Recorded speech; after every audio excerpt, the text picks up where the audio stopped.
Welcome to Retirement Navigator, the podcast for adults 55 and above who are ready to make their next chapter their best one. I am your host, Kwame, co-founder of Next Chapter Media and adjunct professor of finance at Johns Hopkins University, Carey Business School. Joining me today is Michelle Kernow. Michelle is the Senior Vice President of Sales and Brand at Asbury Communities, bringing over 20 years of experience driving growth, building high-performance teams, and leading strategic initiatives.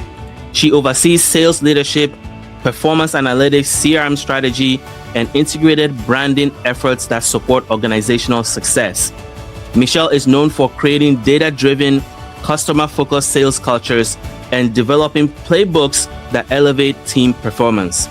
Her leadership in brand strategy and public relations has helped drive occupancy and revenue growth while positioning her organization as a mission-driven leader in the industry.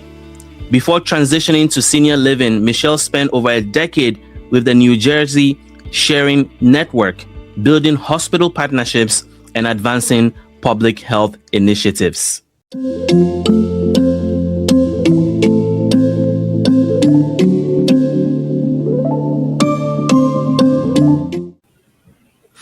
Michelle, it's a pleasure to have you on the Retirement Navigator podcast. I'm looking forward to this conversation with you. Thank you so much for having me. I'm excited to be here. So let's get started with your journey. You've been, a leading executive in the, senior living community, focused on sales and branding. What drew you to this industry and what has kept you in it? Sure. I have an interesting path into senior living. So I worked in organ and tissue transplant for over a decade. Wow. And when I was transitioning out of that, it was really important for me to be able to stay in a space where I was able to support some of our most vulnerable population. And the natural progression into senior living really helped me kind of find my niche and my home. What makes me stay in it is just that I get to make a huge impact on how our older adults live their best lives for, the tail end of their journey. Right. And I mean, obviously, there is a lot that is happening in terms of change and transformation in the industry. Since you started, what have you observed in terms of change that have happened, let's say in the last decade, and then I want to look into the future next. But so far, what have you seen as change that people are not paying attention to or are not necessarily aware has been happening based on misconception or perception of the industry? I think that we are still fighting the battle to beat the myth that senior living is all about nursing homes. And so over the last 10 years, we've seen some definite changes in the way we speak about the industry, in the way we market our organizations and our offerings, but also constantly pushing the needle that what our older adults want and need doesn't start when they need skilled nursing care. So let's continue with that. So when does it start? Because a lot of people wait until there is a problem. Mm-hmm. And then it's like, but they have very limited information at that point to make a decision. Where do you think, the conversation starts for older adults when it comes to that next stage of their life? Mm-hmm. I think we're seeing a change there because we have more sophisticated searchers now. And you have the generation, what's known as the sandwich generation, where you have the adult influencer children who still have young kids at home, who have older adults that they may be looking, what are their care needs going to be moving forward? They're smarter about their search. So they're starting those conversations earlier. And the goal is always to get them to start searching before they have some catastrophic event, because then their choices are limited and they don't get to experience and benefit from all the offerings that the communities do have. Right.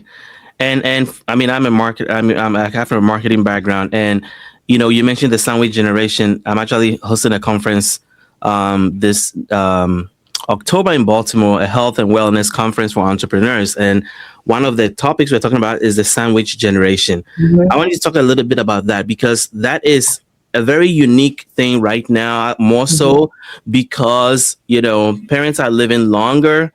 And then you have this generation that is caught in the middle where they may even have, kids that are still school age, and then they have Yes. adult parents that they need to take care of. Can you speak a little bit about how you guys are approaching the sandwich generation when it comes to, the service that you offer and how you're speaking to them?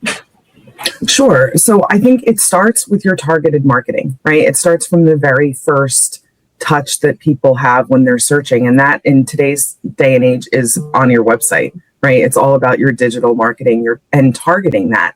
Right. Are you in a market where you're targeting the adult influencer, or are you in a market where you're targeting the prospect themselves? And really making sure that you're getting your messaging and your brand across in an impactful, honest, and transparent way so that people feel comfortable coming to the table to have that conversation with you. Right. And is there a difference between targeting, speaking directly and how you target the prospect versus targeting the adult influencer? Absolutely. What does that look like? Absolutely. When we're looking to target the prospect, you're really talking about meeting their psychosocial needs and what do they want out of their day? What does their day currently look like? What are they hoping that their day would look like? Putting aside that emotional connection to maybe the home that they've lived in for 40 years and all of those memories. When you're talking to the adult children, you're really trying to unpack the concept of what does care look like. For instance, adult children typically think of senior living as a safety net. I want my parents to be safe. But when we talk to the prospects themselves, safety doesn't cross their mind because they're looking for well-being and connection and interaction with other older adults. They're looking for things that feed their emotional cup and give them purpose. To them, when you get to the point of talking about safety, you're almost too far past the point for them to be open to the conversation, because then it's an immediate need. Right.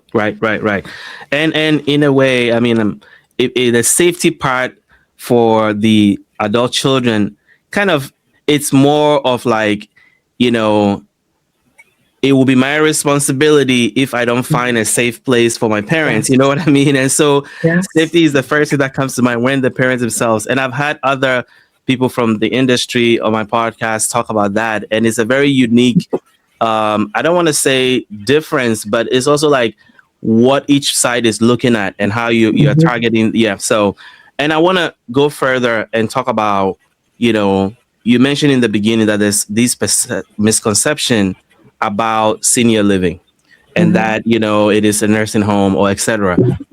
What would you say to people right now that, about what the options are for senior living today if they are beginning that journey of looking at where either they want to help their parents make a decision, or for my audience who are, age 60 and above, if they are looking themselves, what would you like to tell them about the options available for senior living?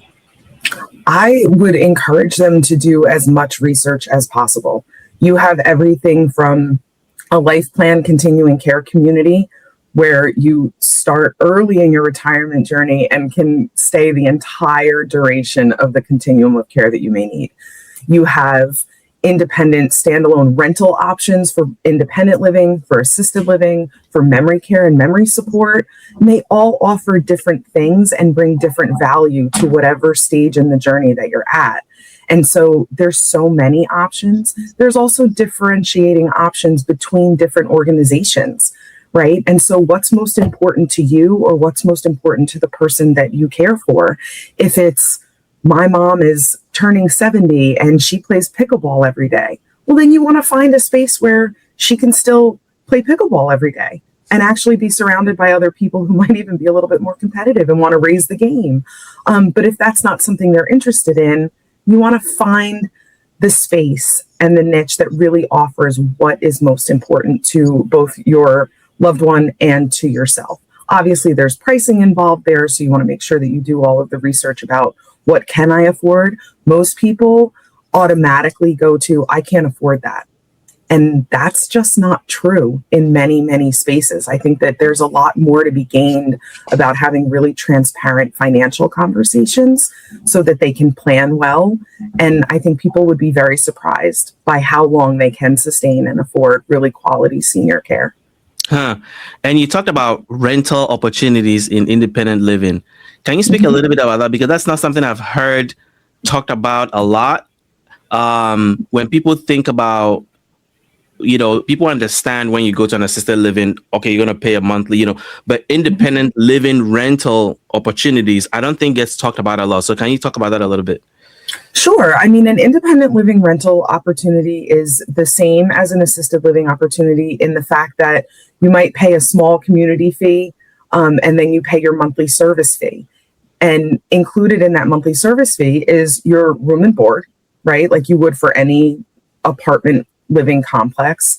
But they also offer all of the engagement that you would get in a community setting, right? So you have other older adults, you have, life enrichment opportunities, you have well-being opportunities. They also usually have some sort of connection to a strong healthcare system so that your needs can be met in that way as well. It's the difference between downsizing from your home that you've been in for maybe decades to a regular apartment where you're still have the opportunity to be isolated. Maybe you're living among intergenerational age groups, and it's not the same as moving into, I don't know, a cruise ship that's parked in a community parking lot where you have all the offerings of joy and engagement that you would not otherwise get. Right, right. No, that makes sense. Now let's talk about Ashbury specifically. What do you guys offer? What makes you guys different? Mhm. Um, and then we'll go from there because I'm also interested in exploring, the foundation. I also saw the connection, brain health. Yes. So I want to get into all that. But first, give us a lay of the land. Who are you guys? What do you offer? Who do you help?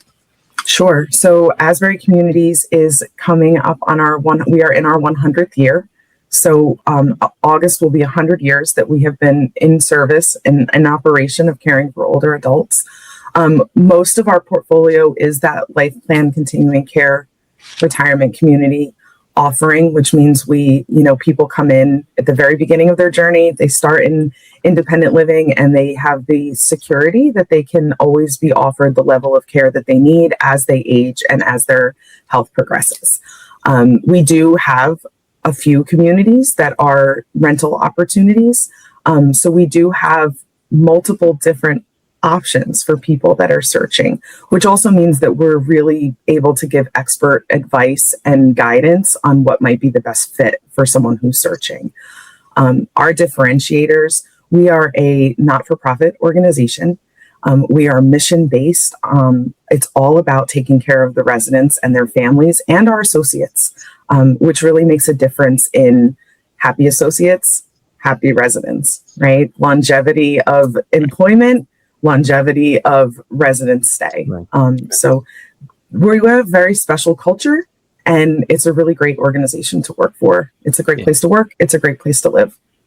So a lot of people talk about culture, Mhm. and it can be a buzzword, and the fact that you guys are a nonprofit also is a strong differentiator. Talk a little bit about the culture for somebody that's listening, and is hearing, Asbury for the first time. What about the culture that you want to emphasize for them right now?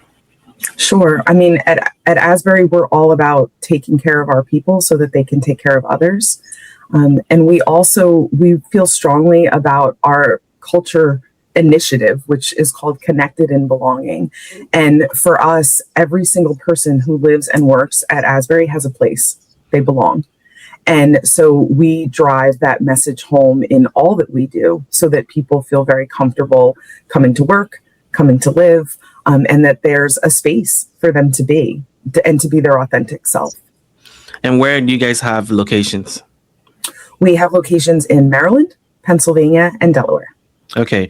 And what, so you say you guys offer as, assisted, independent living. What are the Mhm. gamut of offerings do you guys, are you soup to nuts? Like what can people look for if they're coming to you?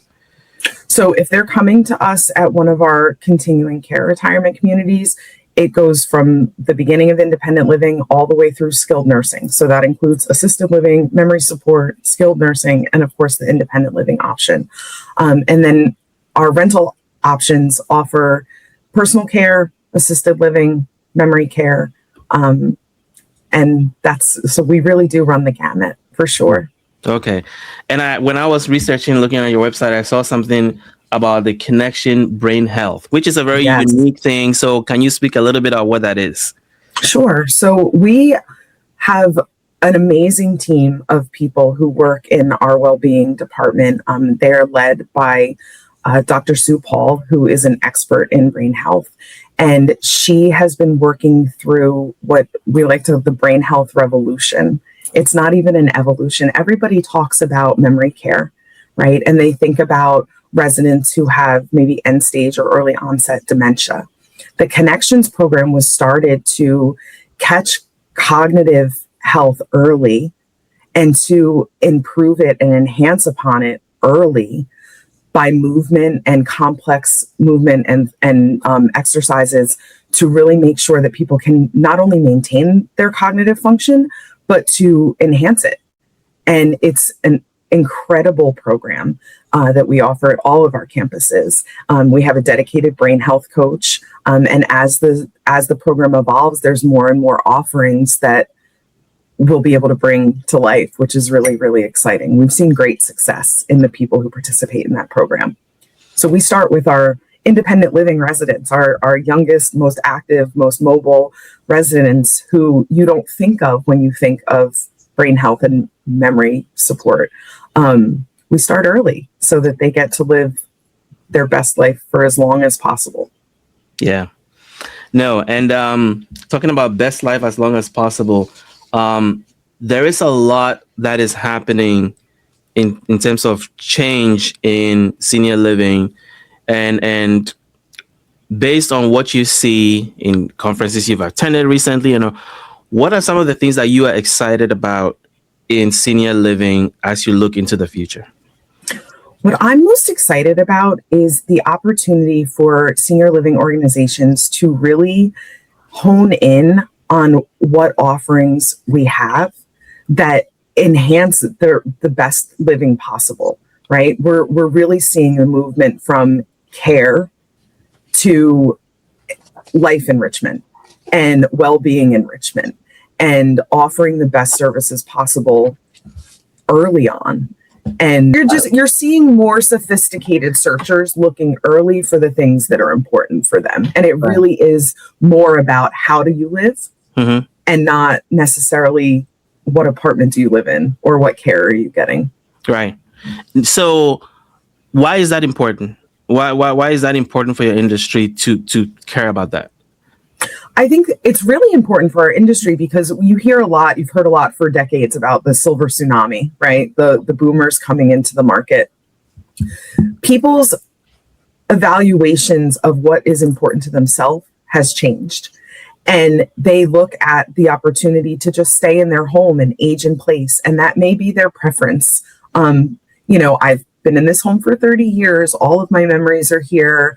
I feel safe here. I don't want to give away my money to go live somewhere else. I can pay somebody to come in and care for me.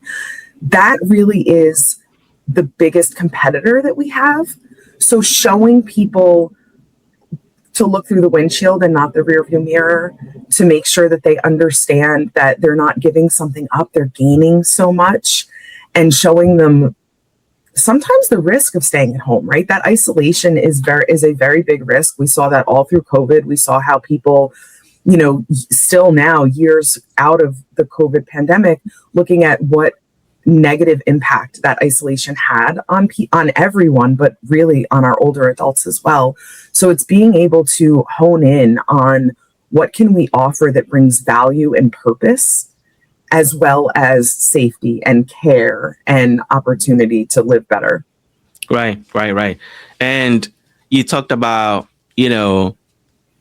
honing it. That is, in fact, the competition, which is like people deciding whether they want to stay home because, age in place, but age in place can also be very expensive. And so the cost of care and the cost of it all, I want to dig a little bit deeper into financial side of things. Sure. A lot of people think that they cannot afford, to move out of their house and they think it's much cheaper to just stay. But when conditions, other than loneliness and other things, when conditions worsen, the cost of care at home then gets very expensive. It So does. what are they, can you talk a little bit about the financial side of things and how people should be thinking about the financial affordability of moving out of the home and going to a community like yours? Sure. I think it's twofold. I think it's financial. I also think that it's the reality of reliability. So when you have care that you're paying for that comes into the home, you are beholden to that person's schedule, whether or not they have a reliable vehicle, whether or not they have reliable childcare. And you're paying upwards of $30, sometimes $35, in some markets, $40 an hour. And so when you're sitting down to do your budget for what you can afford for care, most people are shocked by the fact that when their health needs advance, the concept of 24-hour care at home is exorbitant. And if they don't show up, who's caring for mom or dad? Right. Who's doing that? Who does that fall on? So then what is the responsibility of the adult child or adult caregiver at home? What if we talked before about the sandwich generation? If I have young school-age children at home, I might not be able to get up in the middle of the night and run to mom's house to care for her if a caregiver has an emergency and can't come. And so the cost of that, do I have to pay a babysitter? Do I have to miss days of work so that I can care for mom? Like, what does that look like? So we go through all of the financial ramifications of not only how much are you paying for a caregiver, but what happens if you have to pay outside of that cost to make sure that you have what you need. Right. And back to the sandwich generation, if somebody is listening right now, and they're thinking about, exploring this conversation with their parent, and I had a guest on recently who kind of walked us through like even how to approach that conversation. But what I wanted to focus on today is, where do you begin if you're part of the sandwich generation and you're listening to this, like, you know what? I've been thinking about this. This is some of my concerns about mom or dad being home by themselves. How should they approach their own research in order to equip themselves with the information they need to be able to help their parents in this process?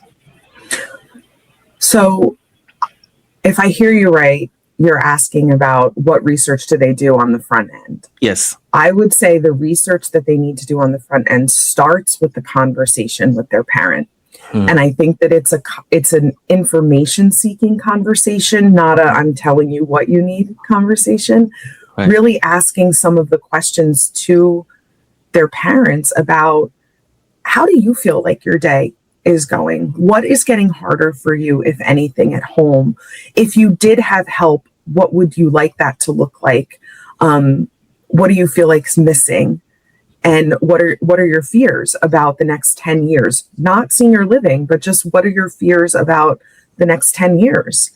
And once they have some of that information, which doesn't feel threatening to their adult parent, it's just information seeking, then they can really start researching different communities and different options so that they can answer some of those needs that mom or dad shared with them.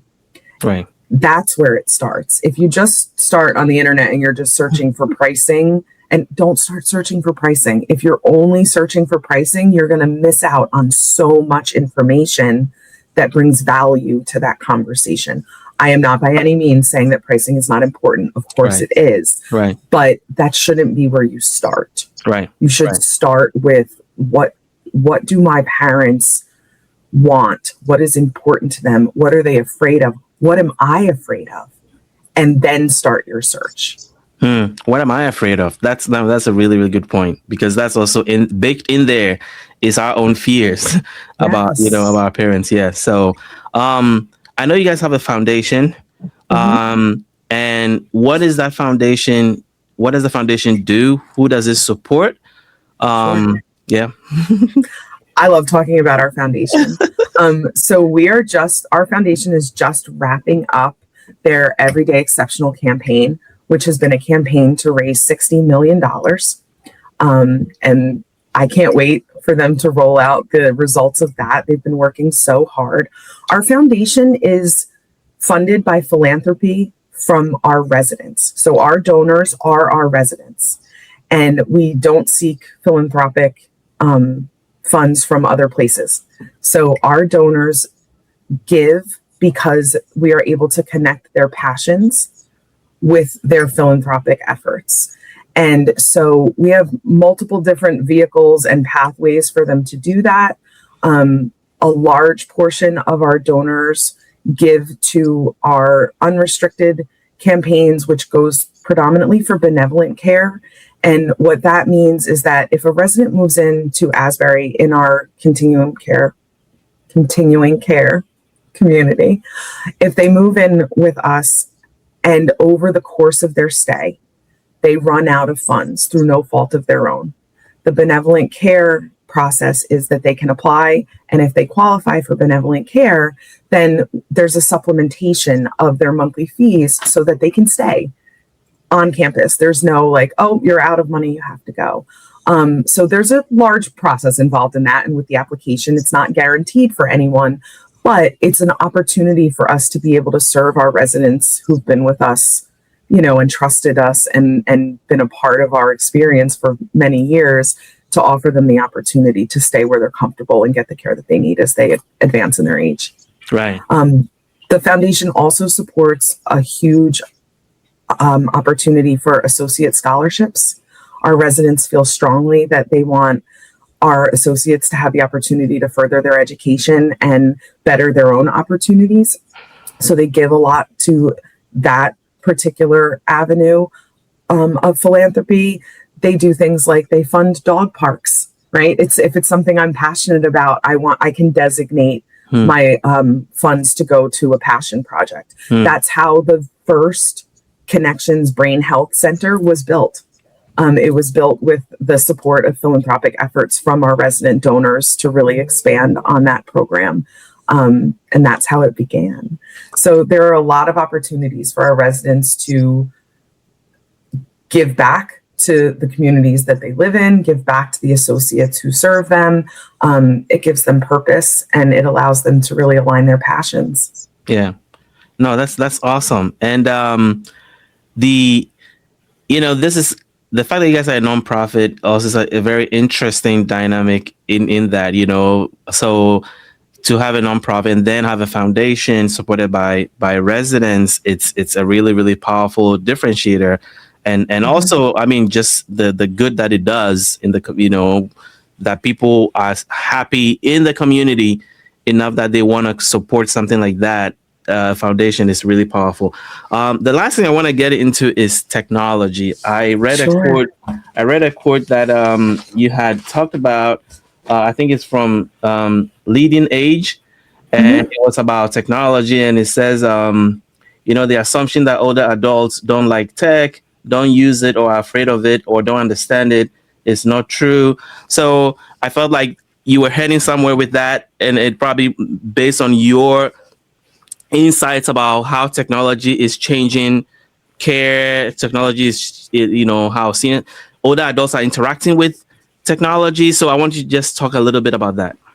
I could talk about this for days. I should have started with that. So part of Asbury's strategic blueprint is advancing in innovation and technology. Okay. And there's many reasons behind that. But from the resident perspective, technology is ever changing. And there are so many opportunities for technology to make life easier and better, safer. And people assume that older adults just are adverse to it, that they are not good on computers or they're not good with the internet. Well, that may be true, but just because someone's not good on a computer doesn't mean that they're adverse to technology. We talk a lot about, we have a collaboration with Age Tech, the Age Tech Collaborative through AARP, where we have a smart lab on our Asbury Methodist Village campus, where we have an entire apartment that has multiple different startup technology options. Our residents are their use case. So they go in and they test this technology and they tell us what's great about it or what maybe needs to be improved upon. And then we talk through how can we make that available to the residents in the communities? What are the options for them from a technological perspective? What are the cost prohibitions? What are, what's most important to them when they try out the technology? I'll give you an example. We came across a technology through a company called OnScreen, where you can use an AI generated concierge to answer some of the residents' questions. So let's say a resident, it's 9 o'clock at night, and they call the front desk and they're looking for, hey, I need some support with my cable, or I have a question about dining, whatever it is. Joy, who is our AI concierge, can answer those questions for them. It takes some of the pressure off the resident who maybe after hours doesn't have a concierge overnight. But it's also an opportunity for them to just grab the knowledge quickly, pick up the phone, call, ask the question, get what they need. Then there's even more opportunities with technology when it comes to care, keeping people safe, opportunities to really mitigate falls, to predict falls, to prevent falls, to track falls, all different opportunities to use technologies to do that. We had one startup that we were working with through the Age Tech Collaborative, and it was a ring. Everybody wears a wearable now, whether it's like their Apple Watch or the Oura Ring, whatever it is. And you wear the ring and you click a button on the ring and it can turn the lights on and off. Think about being in bed and having to get up to use the restroom in the middle of the night. And instead of having to fumble around to turn lights on, which could potentially be a risk to fall, you just click the ring and the lights turn on. It's something as simple as that. Wow. So when we talk about technology, it's not necessarily some scary, Rosie Jetson robot that's going to come and vacuum your floors or whatever that is. Right. It can be something as simple as a ring. Right. That makes your life easier. And so as long as the technology is easy for the older adults to use, and as long as they find value in its use, they will use it. Right. They will use it and they do like it. Yeah. And so it is definitely a myth that they're just adverse. Right. No, that's very insightful. Is there anything I haven't asked you yet that you want to share with my audience about, your company, about who you help, about what they can look forward to by being a part of your community?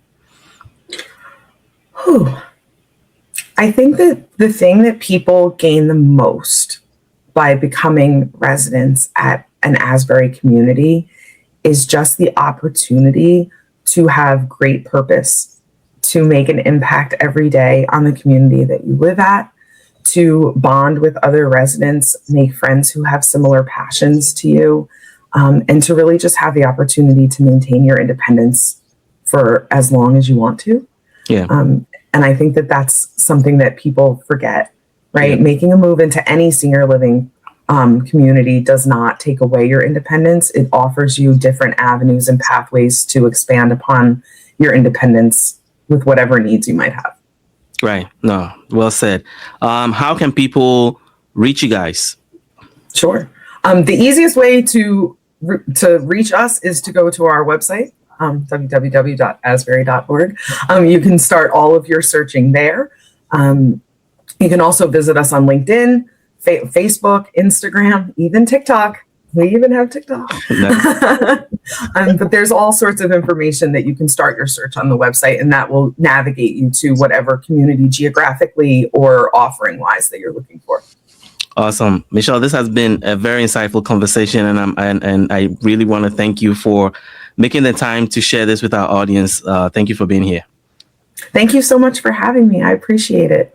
And to our listeners, thank you for joining me on this insightful conversation with Michelle. I hope you found value in it as much as I did. And if you want to continue the conversation, consider subscribing to our podcast wherever you listen to your podcast. If you're watching this on YouTube, hit the subscribe button. And I want to invite you, if you want to continue this conversation with me and go deeper on some of these topics, I want to invite you to our Next Chapter community. It's on the school platform. This is a membership community that we created that gives you access not only to me to ask your questions and get further insights on some of these topics that we've been talking about, but to be in a group of older adults who are on the same journey as you, trying to make the next chapter their best one. And remember, your next chapter is not the end, it's the beginning of an exciting period that you can navigate with confidence and clarity. Until the next episode, thank you for watching.